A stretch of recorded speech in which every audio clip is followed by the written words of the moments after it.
Bonjour, bienvenue dans cette vidéo qui accompagne le livre sur les bases de données NoSQL dans le cadre des enjeux du Big Data. Cette vidéo a été réalisée par Raxmepan, Saber Haridi et Philippe Lacombe, qui sont les co-auteurs du livre paru chez Ellipse dans la collection TechnoSub. Nous vous invitons à prendre contact avec nous, par email par exemple, mais aussi à consulter nos différents profils sur Amazon. Par exemple, vous trouverez dans le profil de Philippe Lacombe une description des livres précédemment publiés, ainsi que des liens vers par exemple une chaîne YouTube. Le profil de Raxmepan, toujours sur Amazon, donne un résumé d'un livre sur les bases de données dont il est le co-auteur et qui est paru il y a de cela quelques années. Le livre dont vous consultez la vidéo d'accompagnement est paru dans la rubrique TechnoSub, dans la collection TechnoSub gérée par l'éditeur Ellipse. Ceci enrichit les trois précédentes contributions, l'une sur la programmation linéaire, l'autre sur les technologies d'accès aux données, et la dernière sur les web services. Nous vous souhaitons une bonne lecture. La première étape de cette vidéo consiste à télécharger, installer et configurer la solution HBase, qui se trouve donc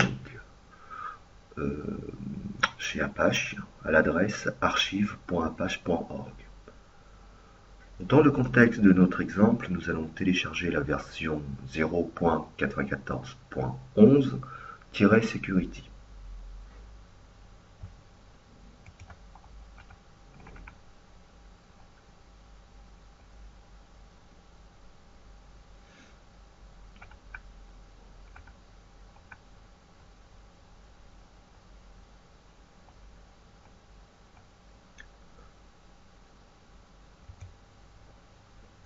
Une fois le téléchargement réalisé, il ne reste plus qu'à décompresser et à déposer les fichiers ainsi téléchargés dans le répertoire de Cygwin. Commençons par dézipper le fichier.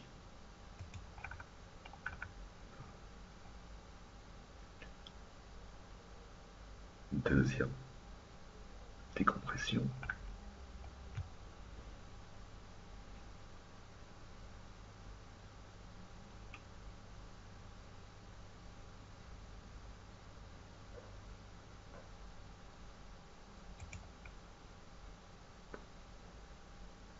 Voilà le contenu du dossier HBase dézippé que nous allons copier et placer dans le répertoire d'installation de Cygwin.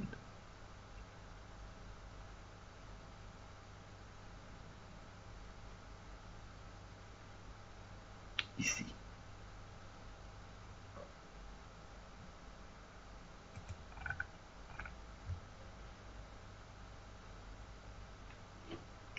Voilà. Ensuite, on va renommer le dossier afin d'homogénéiser un peu les appellations de nos dossiers.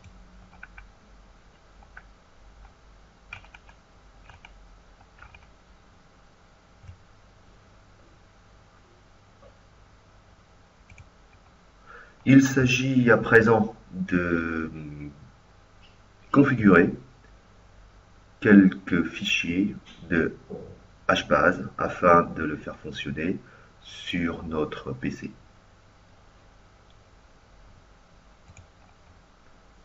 Dans le dossier conf, nous allons commencer par éditer le fichier hbase-env.sh. Trois modifications sont à réaliser dans ce fichier. La première, c'est le lien vers le dossier Java Home. Pour cela, nous allons retrouver ce dossier Java dans notre PC.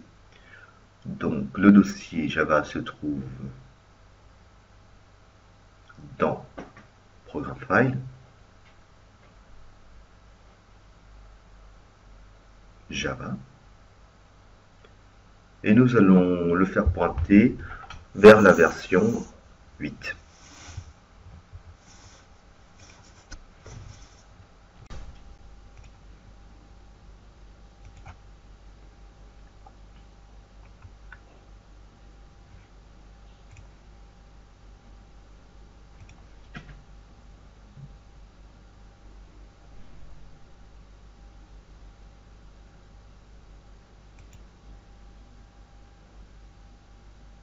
Voilà.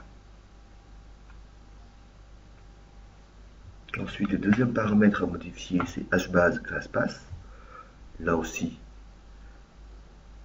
nous allons rechercher en fait le fichier zookeeper.jar qui a été installé en même temps que hbase, qui a été téléchargé en même temps que hbase. Voilà, nous récupérons sa localisation.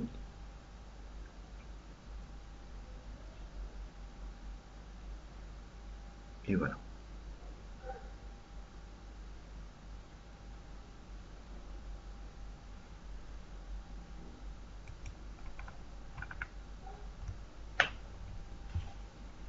Enfin, le dernier paramètre modifié, c'est juste le hbase heap size qu'on laisse à 1000. Puis, une fois ce fichier modifié, il faut copier le fichier nommé hbase-défaut.xml dans le répertoire hbaseconf. Je le retrouve ici, je le copie. Là. On le dépose dans le dossier conf de hbase.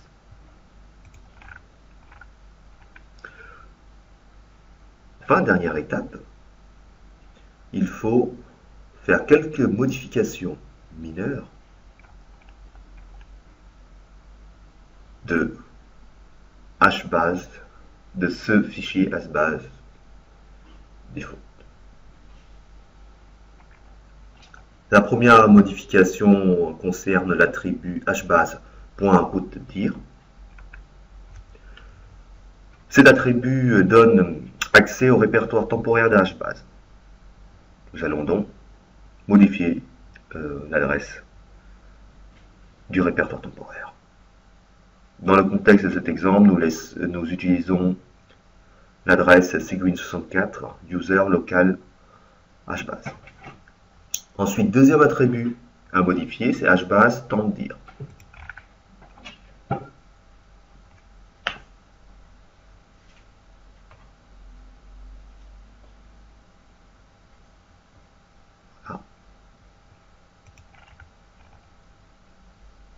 Troisième attribut à modifier à présent, c'est hbase zookeeper.corum. Là, il faut donner le nom de la machine hôte. Dans notre exemple, ce sera le nom du PC, c'est-à-dire PC Limos 26.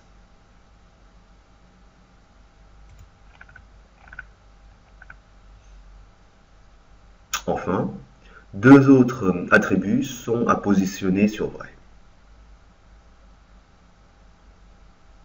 Nous ne nous attarderons pas sur la description de ces attributs, vous pouvez le lire dans le fichier en question.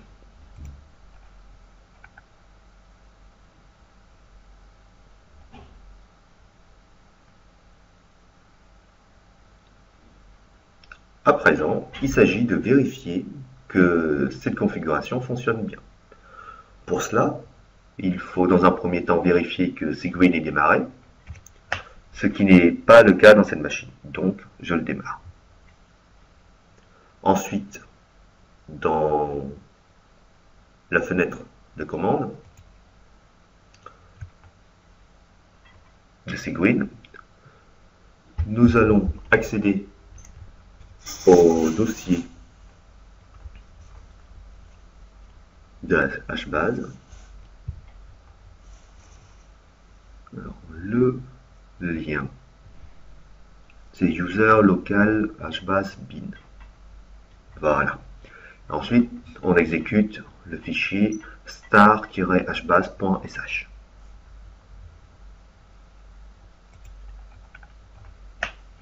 Différents messages vont apparaître qui témoignent de l'exécution de HBase. Un démarrage qui peut prendre un certain temps.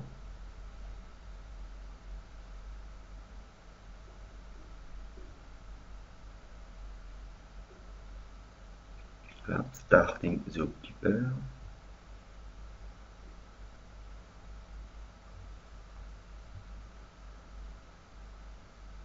Enfin, pour vérifier que l'exécution s'est bien passée, l'une des méthodes consiste à aller sur le localhost et vérifier que HBase est bien démarré.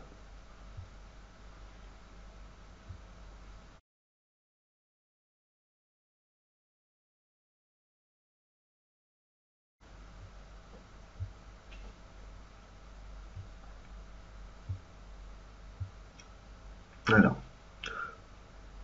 le port par défaut doit être 60 010.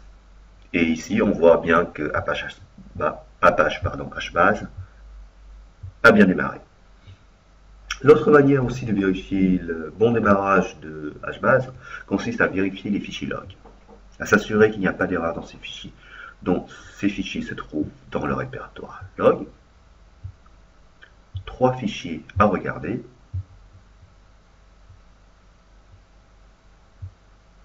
Voilà les 3 qu'on va ouvrir en même temps.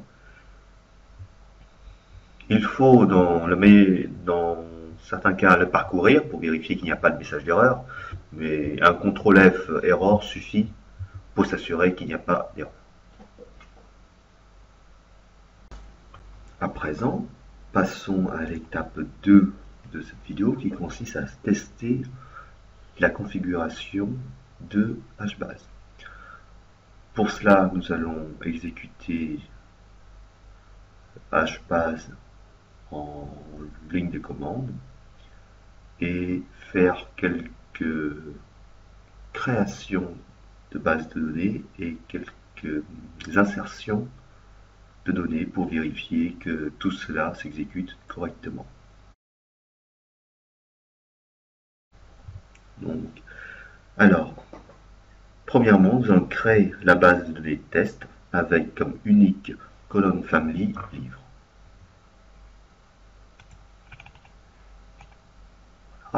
Liste permet de lister toutes nos bases de données. Ici, on voit bien que test a été créé.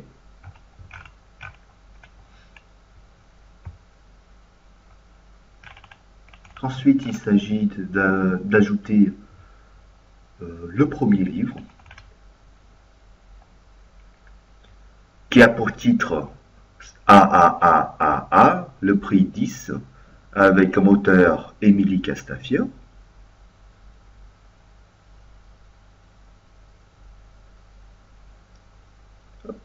Et pour regarder si cela a bien été ajouté, on fait un scan test.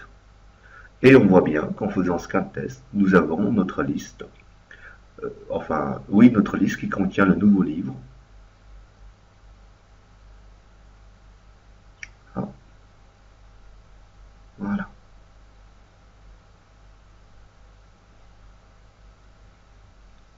Non, maintenant, puisque le premier livre a été ajouté correctement, essayons d'ajouter une liste complète de livres.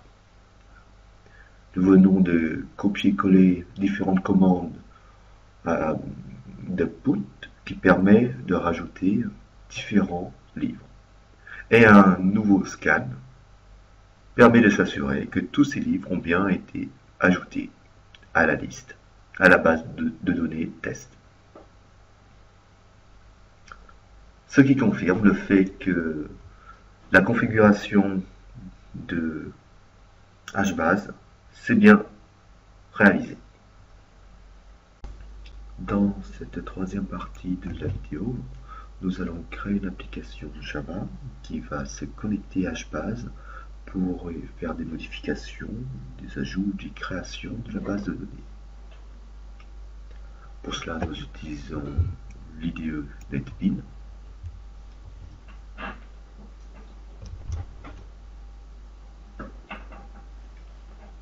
Et nous allons y créer une nouvelle Java application.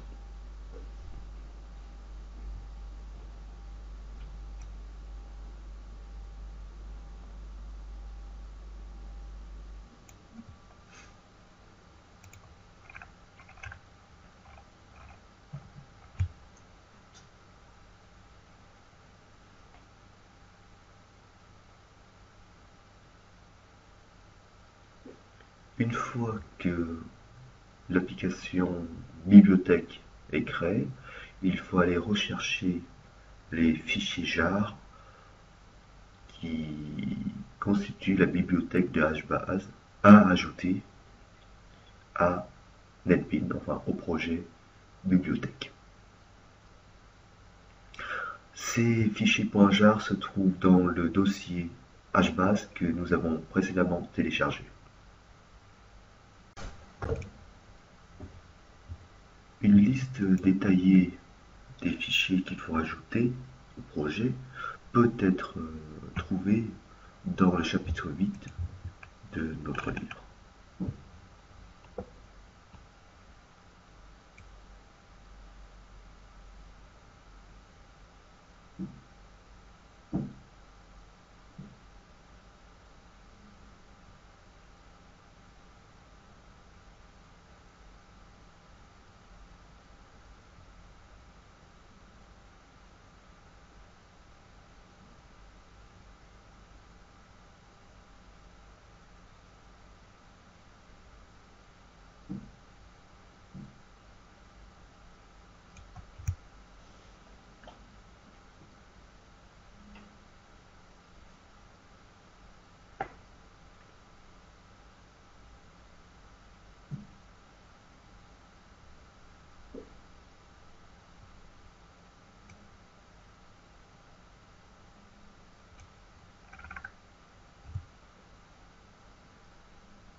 Les fichiers vont apparaître, les fichiers .jar. Ensuite, il y a un dernier fichier .jar ajouté qui se trouve dans un répertoire différent, c'est le jar de HBase. Voilà.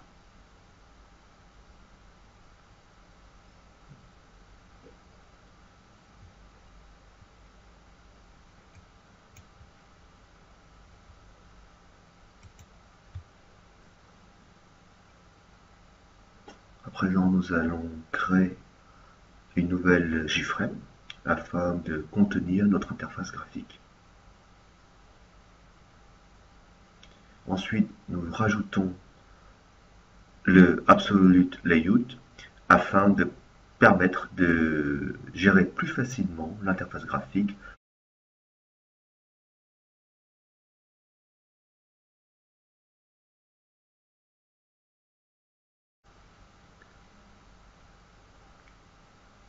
Enfin, j'ai ouvert un vieux projet qui contient l'interface graphique complet que je copie dans ce nouveau projet afin de ne pas tout refaire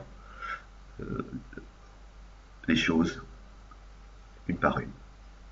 Bien sûr, puisque j'ai recopié l'interface graphique, les fonctions sur les boutons sont encore présentes. Pour cette raison, je vais nettoyer un peu les appels aux fonctions. Donc, pour chaque bouton, je supprime les fonctions qui sont appelées lors du clic. Car, comme le projet est tout nouveau, ces fonctions n'existent bien entendu pas.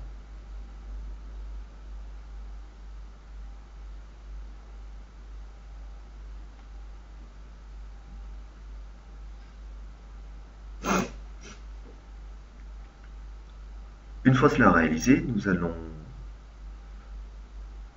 exécuter une première fois le projet avec l'interface graphique pour vérifier que le copie et l'ajout des bibliothèques c'est bien réalisé.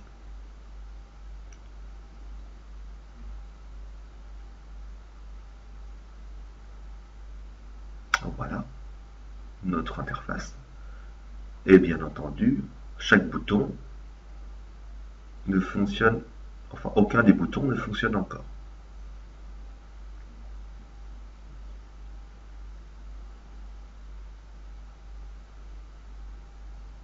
À présent, nous allons commencer par coder le premier bouton qui s'appelle création de la base. C'est un bouton test dans lequel le code crée un livre et un auteur automatiquement dans une nouvelle base qui s'appellera bibliothèque, juste pour tester la connexion et la création par rapport à HBase. Donc le code complet se retrouve bien entendu dans le chapitre 8 de notre livre que nous copions ici, modulo quelques modifications pour s'adapter à ce nouveau projet. Le code fonctionne tout à fait correctement. Alors, toutes ces erreurs proviennent par exemple de l'apport que nous avons oublié de faire. Voilà. Maintenant, l'erreur est corrigée. Encore quelques petites modifications syntaxiques.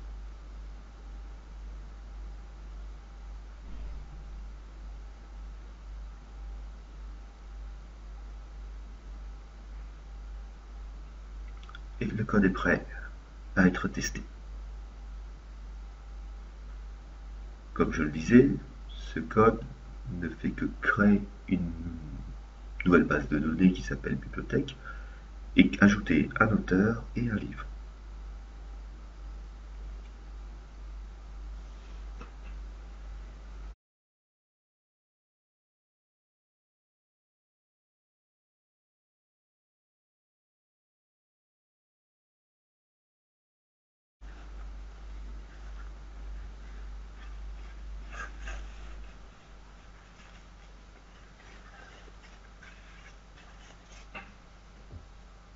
Voilà l'exécution du projet, création de la base. Voilà. Création des tables. Il ne faut pas faire attention au texte qui est en rouge, ce ne sont en fait que des informations de Zookeeper. Vérifions maintenant que cette nouvelle base de données qui s'appelle bibliothèque a bien été créée dans HBase. La vérification la plus simple et la plus brutale consiste à se connecter directement à HBase à travers la ligne de commande, à travers Segwit.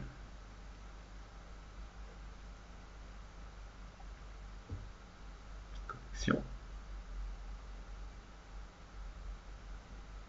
Et comme tout à l'heure, on fait un scan de la base de données qui s'appelle bibliothèque. Et nous constatons bien ici la création d'un livre qui s'appelle AAAAA et d'un auteur qui s'appelle Castafiore. Donc le livre dans notre code et l'auteur Castafiore. Voilà. Donc grâce à ce bouton et ce test, nous savons que la connexion se réalise correctement. À présent, on peut configurer le bouton Ajout auteur en copiant simplement le code qui se trouve dans le chapitre 8. Donc ce bouton là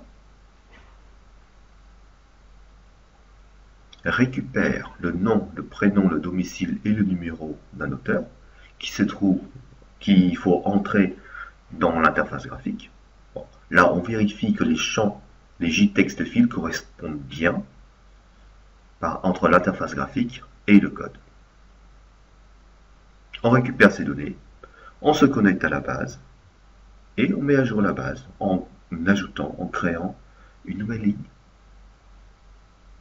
Le code est relativement simple. comme vous pouvez le constater.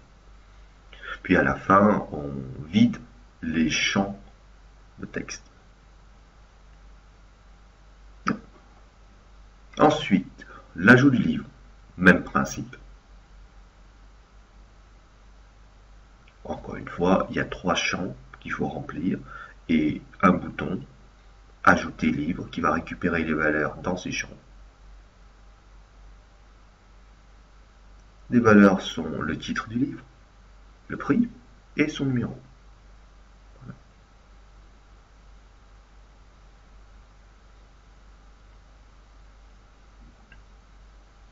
Même principe de connexion. En moins de 10 lignes, la mise à jour est faite. À la fin, il manque un petit JTexte 12, voilà, pour réinitialiser proprement l'interface.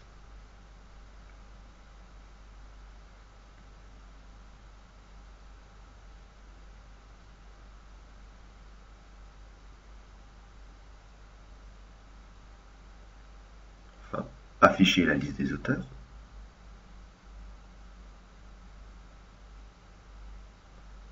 Alors cette fonction consiste à se connecter à la base de données, à parcourir et à afficher seulement la liste des auteurs et pas les livres. Cette fonction nous permet notamment de vérifier que, plus tard, que l'ajout a bien fonctionné, que les ajouts vont bien fonctionner.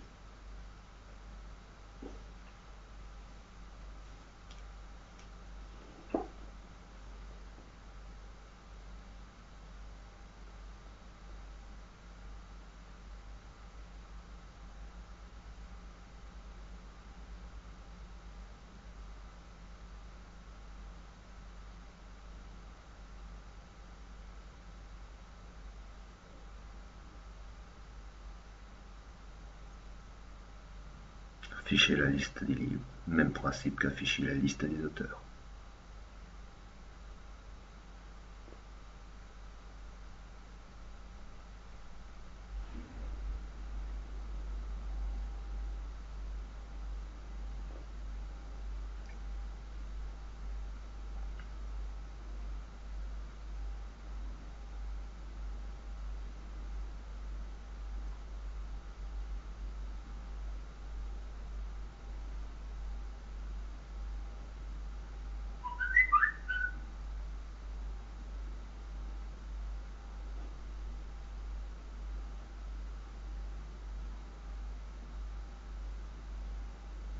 Ajout relation permet de lier un auteur à un livre.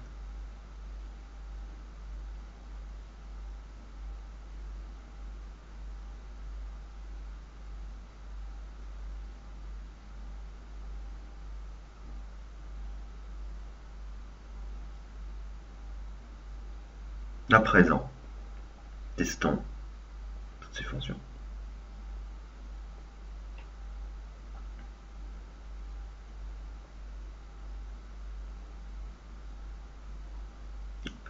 Donc, initialement, c'est ce que nous avons. Nous avons un seul auteur et un seul livre. Voilà. À présent, ajoutons un nouvel auteur. Par exemple, l'auteur Lacombe.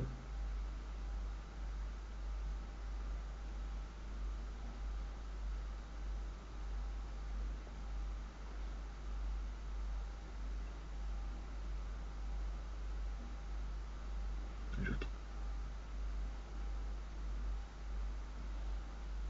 Afficher. Et voilà le nouvel auteur qui arrive. Puis, ajoutons un nouveau livre, les web services.